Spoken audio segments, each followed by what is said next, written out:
Tra psicosi e terrore dello straniero, in questa palazzina di Piazzetta Dolfina a Treviso viene chiesto di proteggere e chiudere le connessioni libere per questioni di sicurezza, al fine di evitare che nelle poche panchine presenti continuino a sostare dal pomeriggio fino a notte africani, indiani e gente del Bangladesh, persone pericolose per la nostra sicurezza. Si legge testualmente nella denuncia affidata ad un cartello scritto nell'anonimato del condominio in questione. Anonimato che, sebbene continui anche nell'indagine condotta via citofono, prosegue sul filo della stessa paura. Non c'è nessuno che si siede più sulle panchine perché è sempre pieno di gente col telefonino là. Ma italiani o stranieri? Tutti stranieri, non va bene.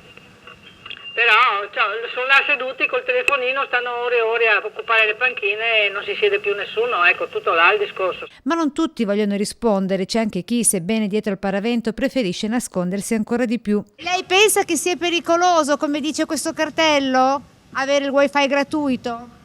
Signora, mi fa delle domande adesso che non è proprio il momento, sa, mi scusi. A mostrare la faccia e a dire ciò che pensa in serenità, questa esercente la cui attività affaccia quotidianamente proprio di fronte alla piazzetta incriminata. Loro prevalgono, altre persone zero. Sì, questo a una certa ora della giornata, intorno alle 4, insomma, quando inizia a essere un po' buio, si piazzano qui, anche seduti sui gradini piuttosto che sulle panchine, sotto i portici se piove.